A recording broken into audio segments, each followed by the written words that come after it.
Bismillahirrahmanirrahim.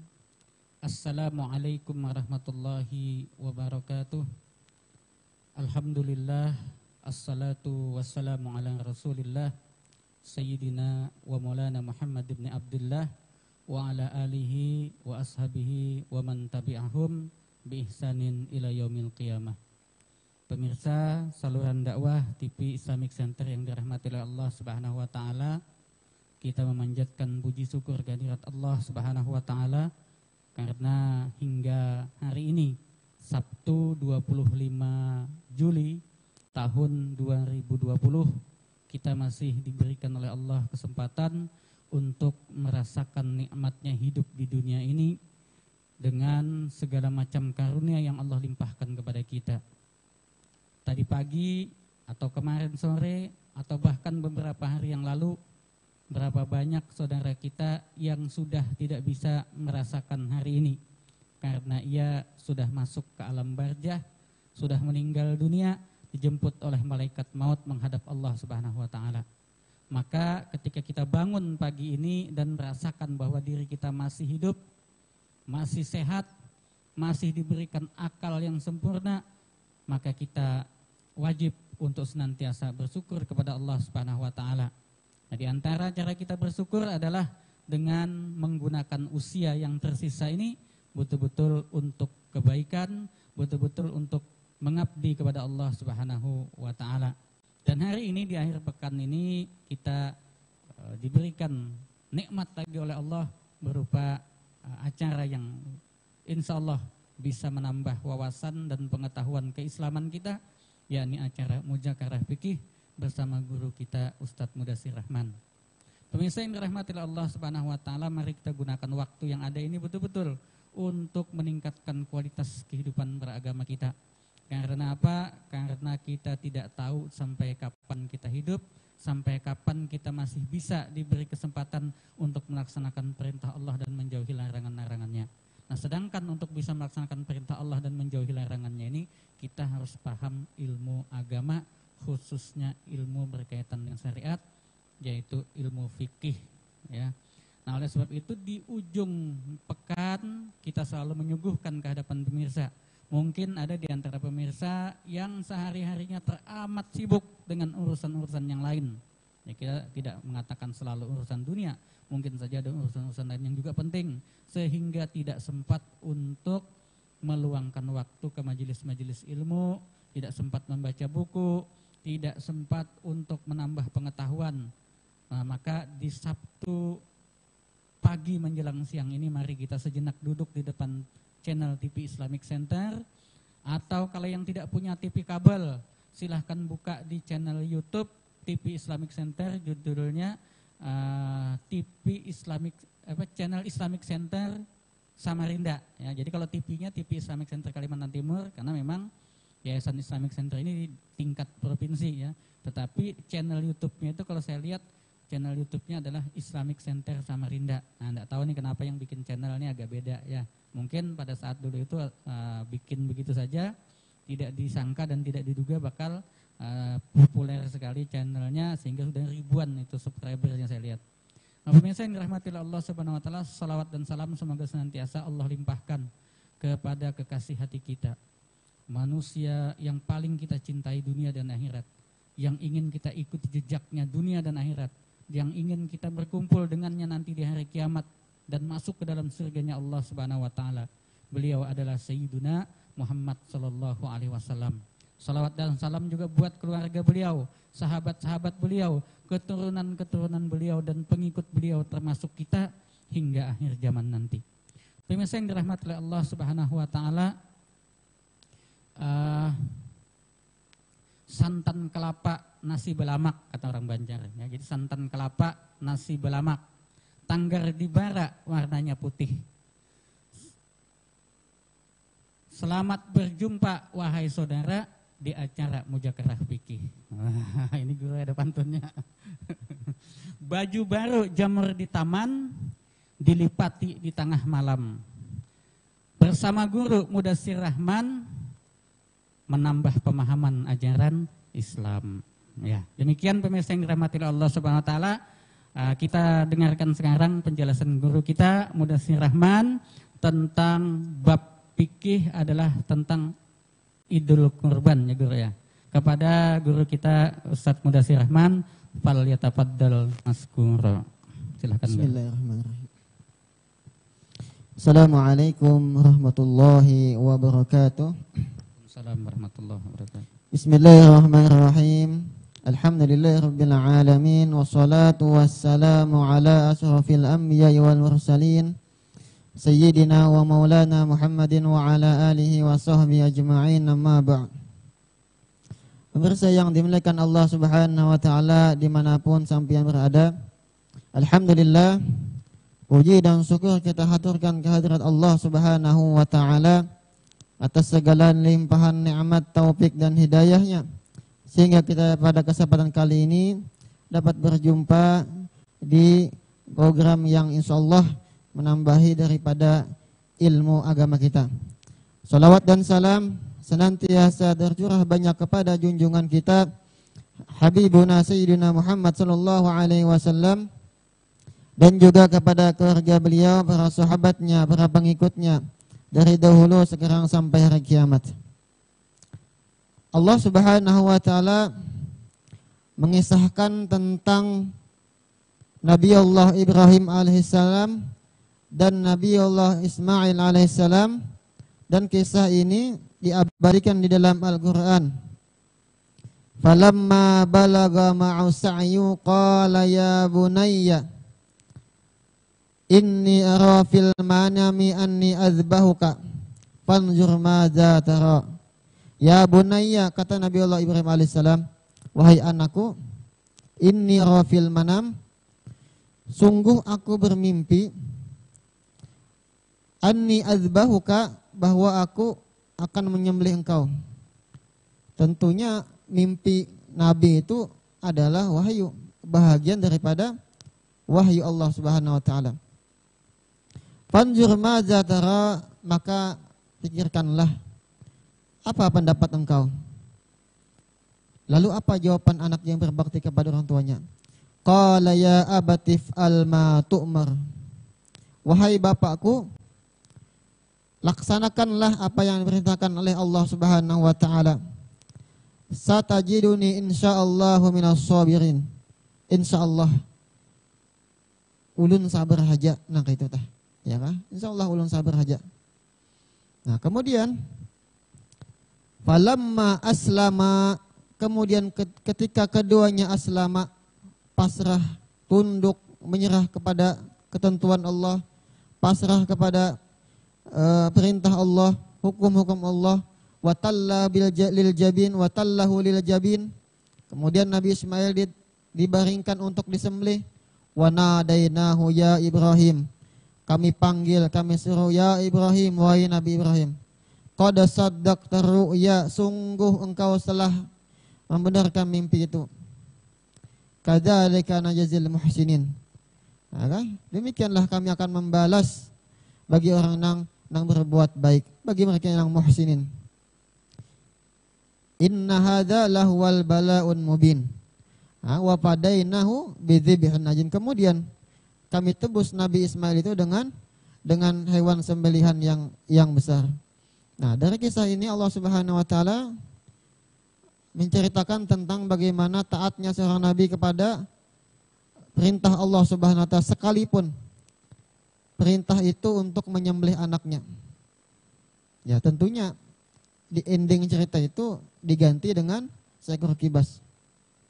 Nah, syariat ini bermula ketika Nabi Allah Ibrahim alaihissalam dan dilanjutkan ketika sampai kepada Nabi kita Muhammad sallallahu alaihi wasallam, dan merupakan sunnahnya Nabi Muhammad sallallahu alaihi wasallam. Dan insyaallah kada akan lama lagi kita akan menghadapi merayakan satu hari raya Idul Adha, yang mana pada hari itu dan 3 hari selanjutnya disunatkan atau disunnahkan menyembelih hewan kurban. Nah, inilah yang kita akan bahas pada kesempatan kali ini. Rasulullah SAW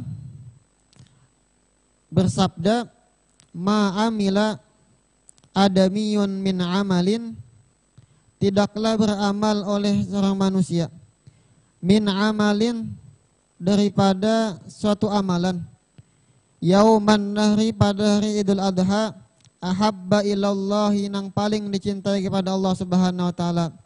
Jadi ada satu amalan nang Allah cinta kepada amalan itu, suka kepada suatu amalan itu, ya, yang dilakukan pada Idul Adha, min ihraqid dam, yaitu adalah menumpahkan darah, maksudnya adalah menyembelih hewan kurban. Ya, jadi amalan itu sangat dicintai oleh Allah Subhanahu wa taala.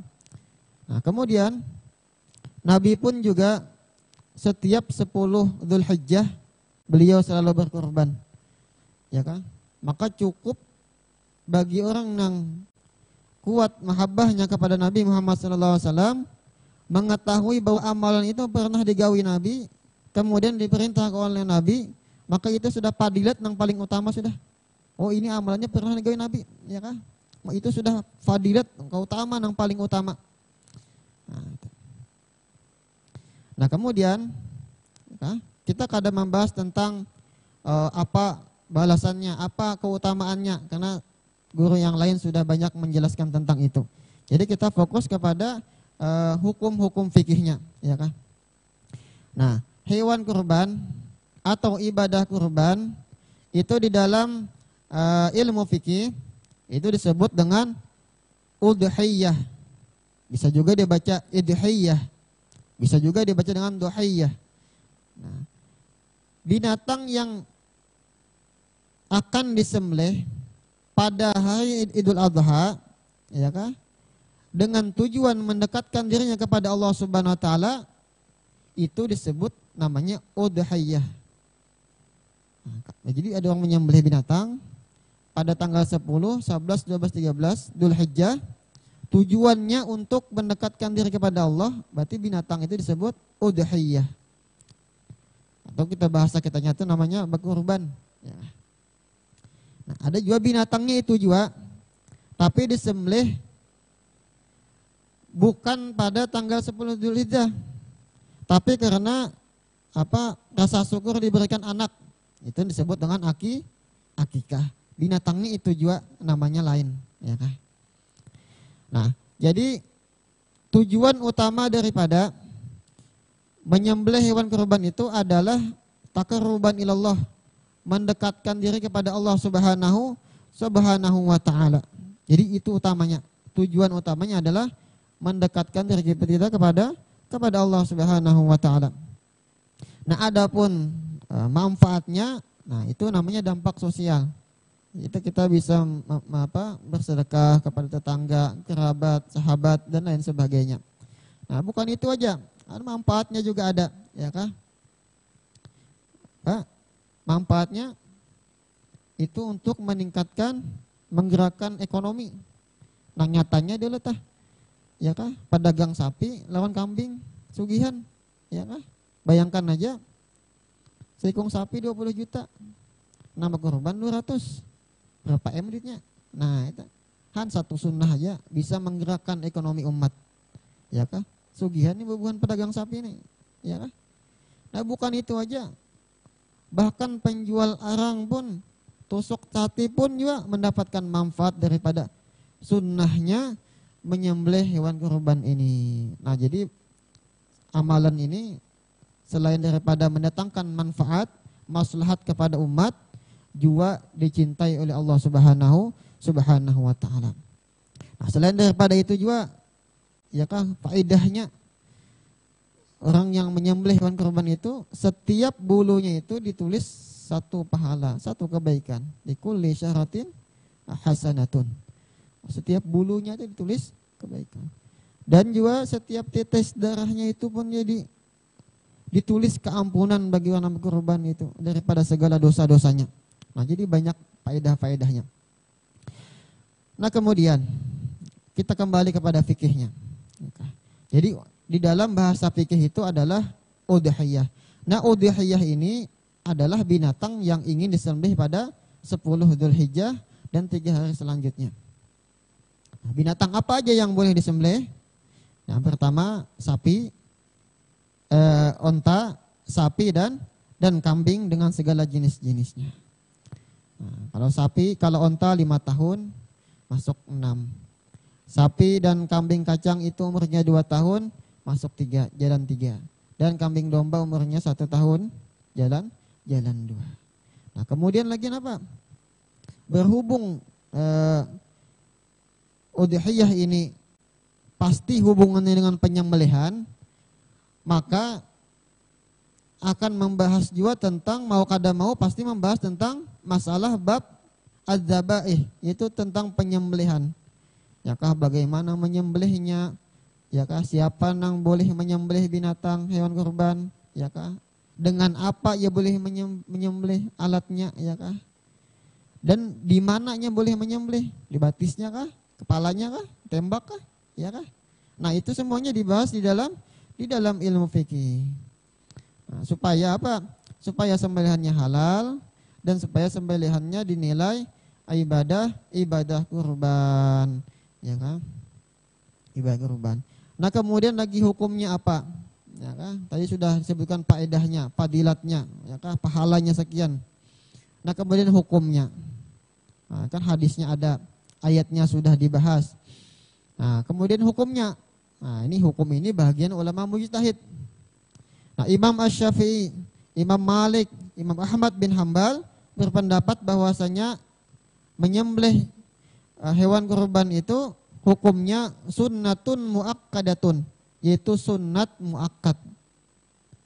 Nah, bagi siapa? Nah, itu nanti ada penjelasannya, ya kan? Nah, adapun dalil mereka mengatakan bahwasanya ibadah kurban itu hukumnya sunat muakkad adalah hadis Nabi SAW, umirtu bin nahri wa huwa sunnatul lakum. Aku, ya Nabi, diperintahkan, diwajibkan kurban dan itu adalah sunat dan hukumnya sunat bagi kalian.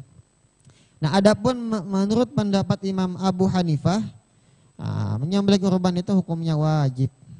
Nah, wajib bagi siapa? Bagi nang mampu. Ya, bagi nang mampu. Nah, itu khilaf di kalangan ulama. Jumhur ulama mengatakan bahwasanya ibadah kurban itu hukumnya sunnatun muakkadatun, sunnah muakkad. Kemudian binatang apa yang boleh disembelih? Yaitu tadi unta, sapi dan kambing. Nah, selanjutnya, ya kan? Masuk kepada tentang bab penyembelihan. Karena kadang mungkin ibadah ini kecuali disembelih, ya kan?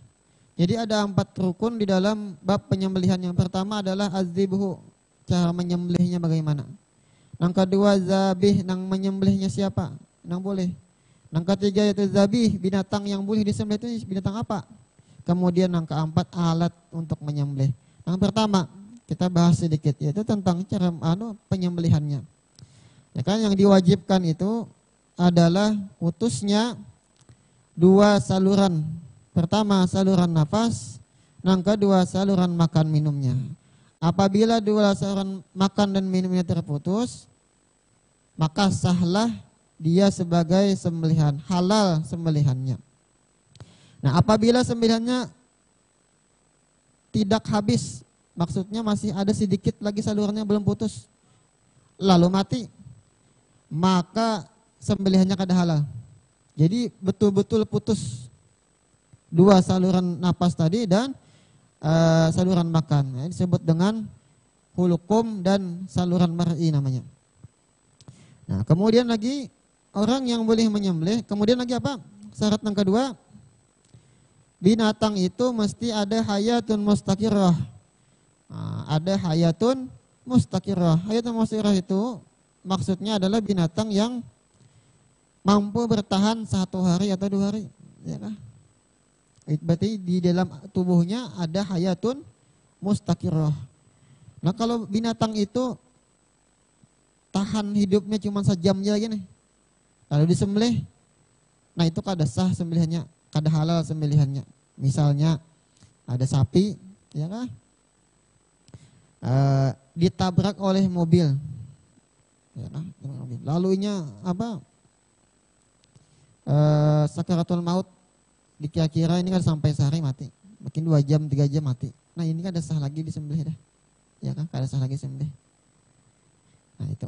Kemudian yang kedua adalah az-zabih, yang menyembelih.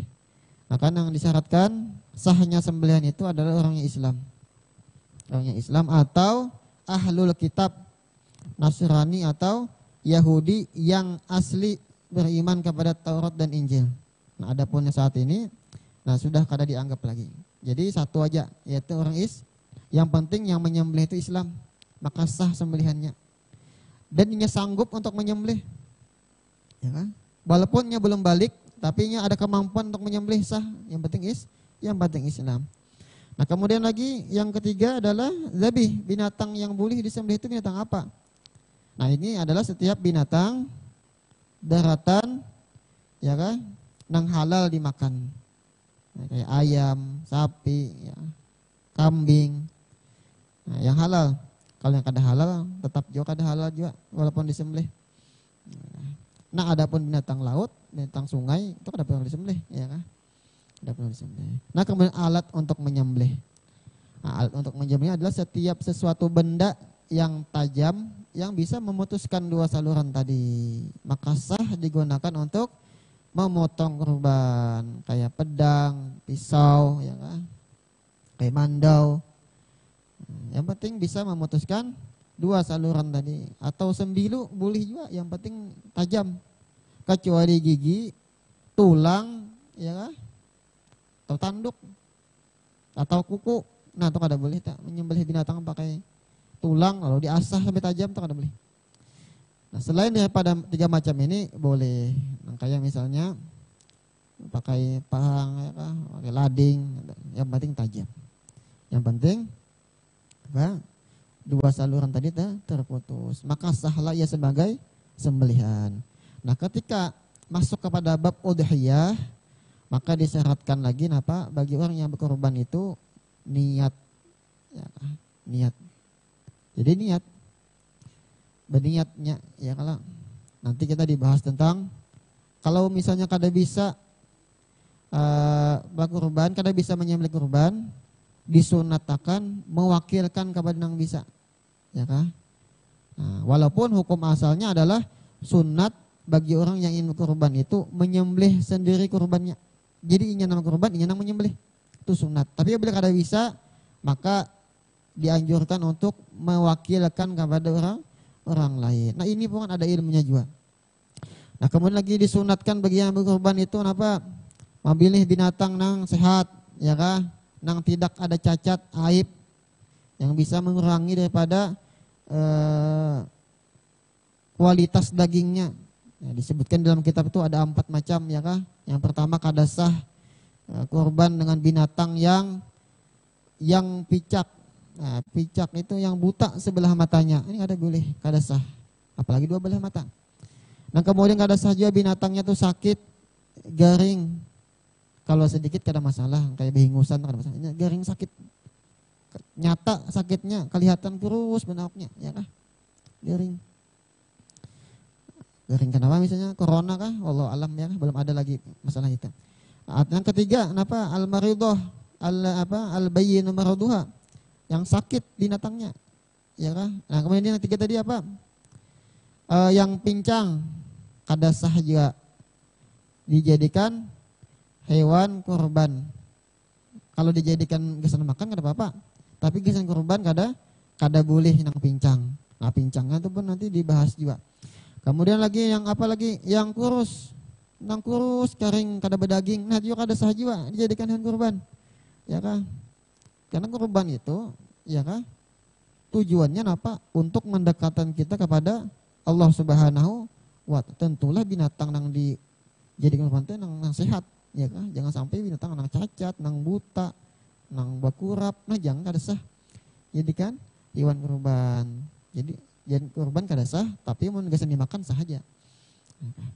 Nah, kemudian disunatkan bagi yang kurban itu menyaksikan binatang kurbannya disembelih. Kemudian lagi disembelih kalau bisa disembelih itu di hadapan rumahnya juga, yang disaksikan oleh ahli keluarganya juga. Itu sunat bagi yang ingin kurban. Ya, sunat. Nah, kami lagi banyak sunah-sunah bagi yang ingin berkurban. Nanti masalah ini akan melebar sesuai dengan kasus-kasus yang ada di masalah-masalah yang ada di sekitar kehidupan kita. Nah, ini yang akan kita bahas satu persatu, ya kan? Silakan Ustadz Syafi'i, mungkin ada yang ingin ditanyakan. Baik, terima kasih guru kami Mudassir Rahman. Pemirsa yang dirahmati oleh Allah Subhanahu wa taala, tadi kita sudah mendengarkan ulasan singkat ya. Sangat singkat. Jadi kalau ada yang mau ditanyakan masih banyak ini pertanyaan-pertanyaan yang mungkin pemirsa bisa sampaikan melalui WA sebagaimana yang tercantum di layar televisi Anda atau langsung di channel YouTube di kolom komentar juga boleh. Baik pemirsa yang dirahmati Allah Subhanahu wa taala, ini sudah ada malam tadi juga masuk SMS WA ke HP saya dan juga ada pertanyaan-pertanyaan yang baru pagi ini. Ini ada beberapa hal guru yang mungkin ingin ditanyakan. Yang pertama, itu sebelum lebih lanjut nih ada yang mau tanyakan nih. Kan biasanya guru kita tuh dilarang memotong kuku segala itu kan. Itu bagi orang yang bukan korban ya. Tapi kalau yang kada bukan korban kan enggak apa-apa lah. Iya, enggak apa-apa lah. Yang tidak berkorban ya kan. Kalau yang berkorban. Nah, kalau itu sifatnya itu larangan ini haram ke makruh. Ya, Rasulullah sallallahu alaihi wasallam bersabda, "Idza ra'aitum hilal dzilhijjah." Apabila kalian telah melihat hilal bulan Dzulhijjah, tanggal 1 Dzulhijjah. Wa arada ahadukum, dan salah seorang daripada kalian ingin ayyudhhiya, bahwa dia menyembelih hewan kurban. Fal yumsik an sya'rihi wa azfari, maka hendaklah ia menahan daripada rambutnya dan kukunya. Maksudnya ajar Nabi, tahan, jangan sampai jangan memotong rambut dan jangan memotong kuku. Nah, kemudian ulama, ini hadis. Ya. Kemudian ulama menjelaskan maksud Nabi itu apa. Ya kan? Nah, Imam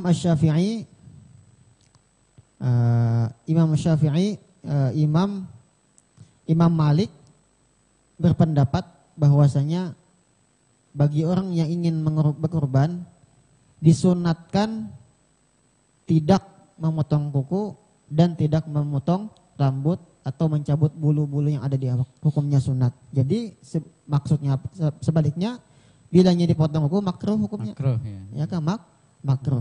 Ini pendapat Imam Syafi'i dan pendapat Imam Malik. Dan pendapat Imam Abu Hanifah lebih nyaman lagi. Ujar Sayyidin, mubah aja, boleh aja, berdosa kada, pahala kada, boleh aja. Ya, ini pendapat Imam Abu Hanifah. Kemudian lagi pendapat Imam Ahmad bin Hambal. Nah, ini yang kemungkinan sebagian yang mengamalkan, yaitu haram hukumnya bagi orang yang kurban memotong kuku, memotong rambut atau mencabut bulu yang ada di awaknya. Nah, itu 3 macam pendapat dari menurut 4 mazhab. Nah, gitu tah. Jadi terserah kita aja 4 pendapat mana, yang penting ada satu pengetahuan sudah. Iya. Maksudnya aku menggawinya sudah ada kaulnya, ada yang diikuti lah. Iya, ada yang diikuti. Tapi jangan juga memaksakan kepada orang lain. Orang lain juga ada pendapat. Ya. Nah, cuman ini guru konsekuensinya, kalau kita ngikut pendapat Imam Ahmad misalkan bahwa haram nih. Nah, apakah kurbannya nanti sah? Kalau mungkin tetap berkurban misalkan. Oh iya. Nah, itu. Segala sesuatu sunat yang dikerjakan atau tidak dikerjakan itu tidak mempengaruhi sah atau kada sahnya suatu ibadah. Nah, itu kaidahnya. Ya kan? Kada mempengaruhi. Cuman dia berdosa lah motong kuku tadi. Nah, kalau 4 pendapat Ahmad berdosa tapi tetap sah aja anunya. Nah, jadinya kan rancu nih guru. Iya, ya kayak ini guru lah. Ya ada kadang satu ibadah tuh haram tapi sah. Iya. Ya kan? Haram tapi sah, ya kan? Ada juga haram, ada sah, ada juga, ya kan? Nah, cuman kan masalahnya ini kurban kan dengan potong kuku kan perbuatan yang terpisah nih, walaupun berkaitan. Berkaitan. Nah, jadi kalau misalkan ulun nih umpat pendapat Imam Ahmad bahwa motong kuku itu haram. Nah kalau ulun tepotong kuku sudah mending kada usah berkurban, jadi kada haram kan? Karena orang yang kada berkurban kada apa-apa motong kuku. Nah, Iya. artinya kalau konsekuensinya mungkin bisa ke situ jadinya gitu lah. Artinya ya ini mungkin mazhab masing-masing bang ya kan. Iya. Cuman kalau ulun memikirkan tuh nah, menghayal-hayal malam manusia ini pikiran nakal kan macam-macam bro. Iya. Kalau ulun empat pendapat Imam Syafi'i ya mungkin enggak Kada masalah. ya kan. Pendapat Imam siapa tadi Imam Abu Hanifah Wah, ini lebih nyaman itu. lebih nyaman Mubah. kan. Nah, Mubah ayatnya ada boleh masalah aja. ya kan. Nah, cuman ulun memikirkan kalau ulun empat pendapat Imam Ahmad dan misalkan terlanjur sudah motong kuku pada rencana berkorban ini. Nah, daripada jadi haram baik kada usah berkorban sama sekali lah. Nah, itu. Nah, ini konsekuensinya yang Iya. kadang agak apa aja lah. Dilematis gitu lah. Nah, baik Guru, ini ada pertanyaan lagi. Nah, misalkan seseorang nih Guru, dia ini belum akikah.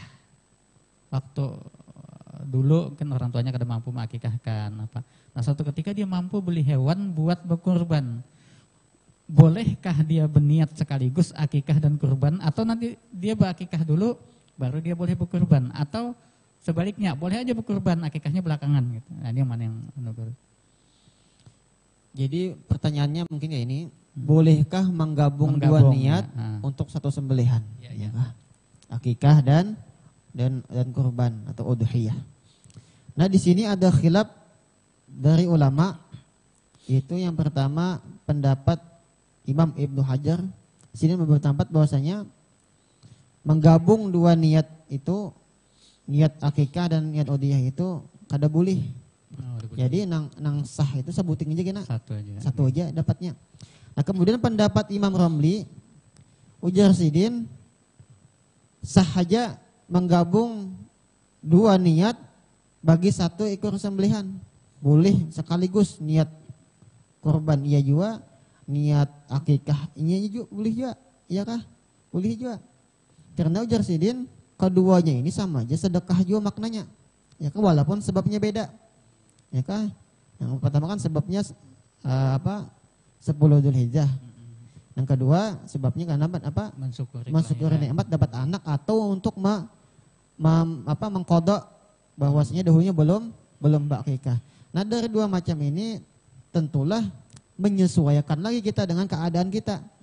Lamunnya misalnya kita itu berduit aja nih lah. Lebih utama adalah berkorban dulu pada 10 Dzulhijjah itu. Lebih utama berkorban dan jelas sahnya, ya kah? Jelas sahnya. Nah, kena kan sudah selesai baru kita beli lagi duit banyak. Nah, lamun yang kita kada berduit ini misalnya kalau, nah ayo silakan umpat pendapat Imam Romli. Nanti gabungnya kada masalah. Nah, kemudian tadi ada tanya tadi lah. Apakah boleh kalau orang nih belum berkorban, belum berakikah gitulah. Ya, tapi berkorban. Lalunya berkorban. Nah, kan tadi sudah dijelaskan bahwasanya korban itu hukumnya sunat muakkad.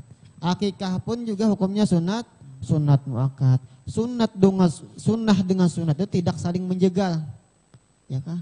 Tidak saling menjegal. Jadi kalau orang belum berakikah, kada masalah, ya boleh berkorban. Karena akikah itu disunatkan bagi siapa? Bagi orang tua, ya kah, yang diberikan Allah Subhanahu wa taala anak. Jadi sunatnya itu bagi orang tua dan kita. Kita kada masalah. Kita kada dituntut masalah itu, ya kah? Abah kita kenang dituntut ya kalau kada makikih anak itu pun kalau ada duitnya juga. Ya kah? Kalau ada duit kada makikih bermasalah nantinya. Namun kuitan kada berduit juga ya enggak, kada masalah ya kah? Jadi hukumnya sunat dengan sunat itu tidak saling menjaga. Nah, ini banyak di masyarakat mengatakan bahwasanya kalau orang belum berakikah kada boleh berkorban. Nah, ini sesat kayaknya ini ya kah? Sesat kayaknya. Salah paham aja ya kah?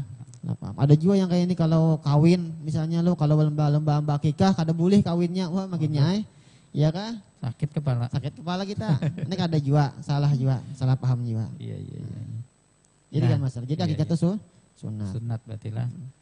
Jadi kalaupun kemudian tidak ikut pendapat yang kada boleh digabung, maka boleh didahulukan kurban karena iya, kalau kita nang sudah karena waktu kurban itu batasnya. Iya, utamanya yang kurban. Karena akikah kapan aja bisa. Iya. Mau 15 Dzulhijjah juga kada apa-apa. Iya, atau bulan Muharram enggak bulan apa bisa. Iya, bulan Syawal kayaknya. Syawal boleh aja. Oke, baik Guru. Nah, ini berkenaan dengan orang yang berkorban dengan yang tidak berkorban. Pertama pertanyaan ulun Guru, kalau orang itu tidak mampu berkorban, berarti dia boleh menerima hewan kurban kan Guru. Nah, masalah orang yang berhak menerima hewan kurban ini samakah dengan yang berhak menerima zakat? Nah, ini pertanyaannya. Ini pertanyaan yang bagus. Ya. Jadi ibadah kurban ini kada sama dengan masalah zakat. Kada sama. Yang harus ada mustahiknya, ada panitia zakatnya, kada. Panitia kurban itu kan kada bisa disamakan dengan panitia zakat. Iya. Jadi kada ada istilah mustahik, ya kah? Kada ada istilah mustahik. Jadi daging kurban itu, ya kah? Disunahkan diberikan kepada fakir miskin. Nah, di dalam mazhab Syafi'i itu ada dua kaul, ada kaul qadim, ada kaul jadid. Nah, kaul qadim itu Imam Syafi'i separuh diberiakan, separuh gasan kita. Nah, kaul jadid Imam Syafi'i 2/3 diberiakan, disedekahkan, 1/3 gasan kita. Gasan yang berkorban. Ya, 1/3 gasan kita, 1/3 gasan fakir miskin, 1/3 lawan orang sugih. Orang sugih boleh mengambil sebagai diafah jamuan. Nah, bedanya apa? Kalau gasan fakir miskin itu litamlik, ini memiliki hak milik. Caranya anak dimakannya kah? Anak dijualnya kah? Ya kah? Adapun gasan orang sugih dapat daging nih, dapat daging kurban. Boleh. Itu diafah namanya jamuan. Ini hanya boleh menikmatinya, kada boleh menjual. Nah, itu perbedaannya. Nah, sekalipun lah seandainya nih diberiakannya 1 kilo aja, ini kurban sapi. Diberikan 1 kilo, ya sudah, ada masalah. Tetapnya dapat pahala bagus kurban karena ibadah kurban itu bukan ibadah sosial. Iya. Bukan ibadah sosial nang kayak zakat, ya kan? Itu hubungannya kita kepada Allah Subhanahu wa taala. Bahkan ada ulama berpendapat bahwa seandainya nih dimakannya berataan, kalau diberiakannya pun tetap dapat pahala berkorban jiwa, ya kan? Jadi kita nang masyarakat nang kada kebagian kopon daging, ya kan? Jangan ngomel, ya kan? Ini kada dapat aku, ini lain ibadah sosial lain, ya kan? Beda dengan zakat Guru kan? Kada sama dengan zakat. Nah, lalu ini Guru, kan kurban ini dipotong selama hari tasyrik lah. Jadi waktunya lewat boleh nggak? Waktunya itu sejak timbul matahari tanggal 10 Dzulhijjah. Kemudian berlalu masanya sekadar 2 rakaat sembahyang sunat Id. Kemudian 2 kali khutbah. Anggaplah 15 menit. Di waktu dielokkan 15 menit. Jadi matahari sudah timbul sedijian.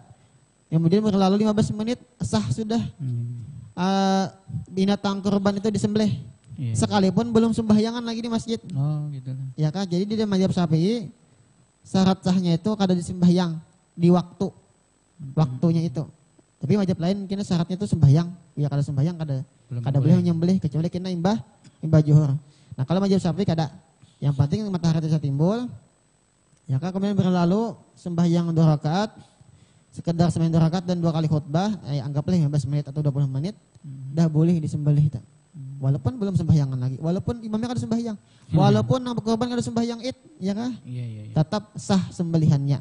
Nah, sampai 11, 12, 13 Dzulhijjah, sampai sebelum matahari itu betul-betul tenggelam, tanggal 13 Dzulhijjah itu. Ya kah? Kalau masih setengah, masih kawak, matahari ini setengah tenggelam, sempat dia menyembelih. 3 hari lah. Ya, hari yang ke-13. Nah, sampai rentan waktu ketiga 13. Nah, itu kan batas penyembelihan, Guru. Kalau batas pengkonsumsian, artinya sudah habis apakah ada tanggal itu? Apa boleh disimpan sampai sebulan misalkan? Oh ya, dulu sempat menyimpan daging itu kada boleh lebih daripada 3 hari. Tapi kemudian dari waktu Nabi mengizinkannya aja. Jadi kenapa di sini dinasah hukumnya awal itu, jadi hukumnya boleh disimpan. Karena sekarang kan ada guru kurban yang dikalengkan dikirim ke daerah lain, ke Palestina, kemana itu kayak apa itu hukumnya boleh ke tempat lain dikirim? Nah, ini ada khilaf juga kalangan ulama, ada yang mengadakan kada boleh, ada yang mengadakan ada yang mengadakan boleh. Nah, kalau seandainya boleh, pengalengan segala pengiriman itu kan butuh biaya. Bolehkah biaya dari kurban itu harus atau biaya di luar itu? Kira-kira? Ya, biayanya di luar. Di luar, jangan di luar, memotong hewan kurban dijual atau apa dulu lah. Jadi daging kurban itu kada boleh dijual oleh pemiliknya. Jadi daging kurban itu asalnya adalah hak milik si mudhahi. Mudhahi itu orang yang menyembelih, orang yang berkorban. Itu hak miliknya. Jadi bukan hak milik panitia. Hak milik si berkorban. Si ulun berkorban. Ya kalau dagingnya itu punya ulun, ya kan? Punya ulun. Ulun ini kada boleh menjual daging itu. Kada boleh, haram hukumnya. Kada boleh dijual, kada boleh. Atau dijadikan upah gasan tukang penyembelihan, itu kada boleh juga. Nah kecuali daging itu diberikan ke penyembelihan, ini dijual ke belakang, kada masalah. Oh jadi orang yang menerima dijual kada apa-apa? Kada masalah. Misalnya tukang penyembelihan minta kulitnya, kemudian oleh penyembelih tadi sudah hak miliknya nih, dijualnya pulang, itu sah, kada apa-apa, masalah aja. Jadi kalau misalkan boleh pun mengalengkan apa itu, maka biaya harus di luar kurban. Iya, di luar kurban tuh. Kada boleh di situ mengambil anunya. Nah, karena bicara biaya, Guru. Ini mungkin agak menyimpang pertanyaan saya sedikit. Kan biasanya yang melakukan itu ini lembaga-lembaga kemanusiaan, yayasan-yayasan yang memang menghimpun, otomatis biasanya menghimpun zakat juga kan, sosial. Nah, sekarang yang saya mau tanyakan, Guru, kalau ada orang yang membuka usaha seperti itu, karena kalau saya lihat kan lembaga-lembaga itu menggaji pegawai, bahkan menggunakan anggaran itu, apakah itu harus di luar harta zakat atau kurban ini, dia menggunakan biaya operasional itu menggaji karyawan itu, atau boleh dipotongkan dari situ? Biasanya setahu ulun lah kayak komunitas-komunitas itu dia melebihkan biayanya. Misalnya satu ekor sapi untuk 7 orang. Setiap satu orangnya 2.500.000 misalnya. Nah itu sebenarnya dilebihkan sudah. Ada untungnya dah. Dan maksudnya dilebihkan untuk biaya. Nah, biaya menyembelih. Ya kah? Padahal ongkos sebenarnya itu misalnya 2.200.000 atau 2.300.000. Nah 200 sisanya itu gasan operasional. Itu sudah dari awal sudah diatur orang kayak itu. Nah, itu ada masalah. Yang penting tahu sudah kita. Nah, berkenaan dengan itu juga Guru tadi, karena kata Guru nyetor 2,5 juta misalkan kan. Nah, ini berkenaan dengan orang yang berkorban patungan. Misalkan setiap kita itu bisa beli 1 ekor kambing kan. Cuman supaya jadi sapi ber-7 kan biasanya gitu ya. Barisan dibikinlah jadi 7 orang, boleh gitu Guru? Boleh. Jadi 1 ekor sapi boleh patungan untuk maksimal 7 orang. Jadi ada 7 orang, misalnya si Ahmad, si Adul, si Ijum misalnya berkumpul itu ya, sokongan, patungan, beli sapi misalnya. Nah itu boleh, 7. Walaupun niatnya beda-beda. Si Ahmad niatnya berkorban, si Udin niatnya akikah, si Ijum niatnya gasan makan misalnya. Nah si Kung lain lagi niatnya. Itu ada masalah, sahaja korbannya. Sapi untuk 7 orang atau kambing untuk hanya boleh untuk satu orang aja. Nah, tambahan lagi, apabila lebih daripada 7 orang, ya kah? 1 ekor sapi nih, orangnya 20. Oke, hukumnya maka kada sah sebagai udhiyah, si Kung pun kada sahnya. Sebagai udhiyah, sebagai korban kada sah. Tapi sahnya sebagai sedekah biasa aja. Misalnya ada satu komunitas bikin pengumuman, ayo kita kumpulan 100.000 per orang beli korban, kita bagi-bagikan ke fakir miskin. Itu bukan ibadah kurban namanya. Jadi sedekah biasa aja. Kalau sama sedekah biasa, baik duitnya berikan lawan fakir miskin. Ya kan? Nah, baik Guru, ini ada lagi masih pertanyaan berkenaan dengan pemotongan. Nah, ini kan biasa ada yang motong di halaman-halaman masjid, bahkan waktu cincangnya di teras-teras rumah ibadah, ini kayak apa? Boleh kada gitu? Soalnya ini yang banyak kebiasaan kita kayak gitu sudah itu. Iya, ini yang banyak di masyarakat kita. Di dalam kitab Al-Majmu' ya, wa yahrumu atau wa yuhramu idkhalun najasah ilal masjid. Diharamkan memasukkan najis ke dalam masjid. Haram hukumnya.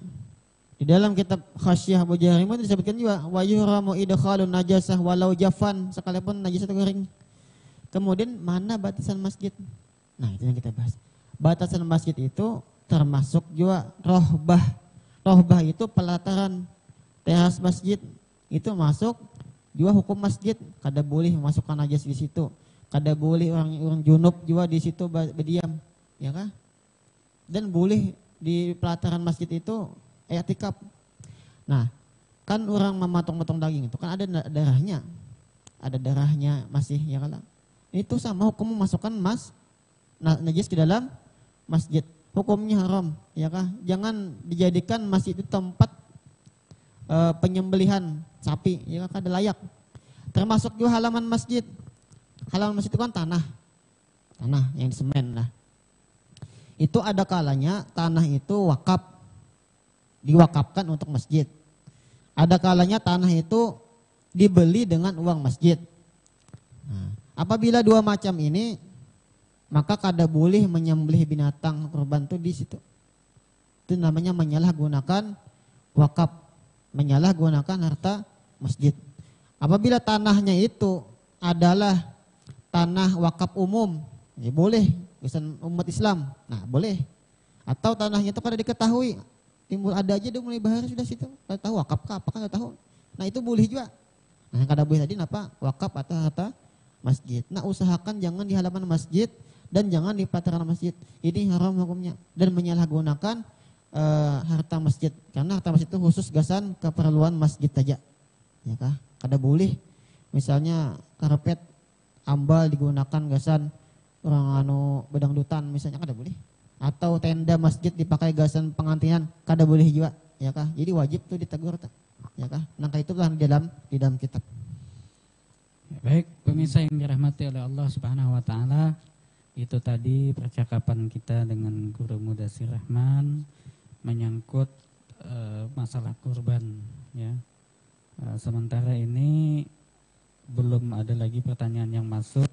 Ya, kita bisa menyimpulkan saudara-saudaraku yang dirahmati Allah Subhanahu wa taala bahwasanya ibadah kurban ini adalah merupakan sunnah muakkad, terutama dalam mazhab Imam Asy-Syafi'i rahimahullahu taala. Lalu kata Guru Mudasir tadi bahwasanya kalau orang yang tidak atau belum berakikah, maka sebagian ulama membolehkan digabung niat antara akikah dengan kurban, tetapi ada sebagian ulama juga yang mengatakan tidak. Nah, bagi yang tidak boleh digabung, maka kalau saat ini kita sudah masuk bulan Dzulhijjah, ya diutamakan adalah mendahulukan kurban. Tidak mengapa kita berkurban walaupun belum berakikah. Nah, tetapi mungkin Guru kalau ini belum Dzulhijjah lah, masih panjang waktu, mungkin bagusnya akikah dulu, apa itu? Belum Dzulhijjah. Nah, ini lawas masih bulan Muharram. Iya, kita belum akikah, belum Dzulhijjah juga, duitnya ada, ya akikah. Ya, monggo silakan, boleh. Ini misalnya abah kita nih kada akikah kita sampai kita balik. Iya. Jadi kesunatan itu putus sudah bagi abah kita.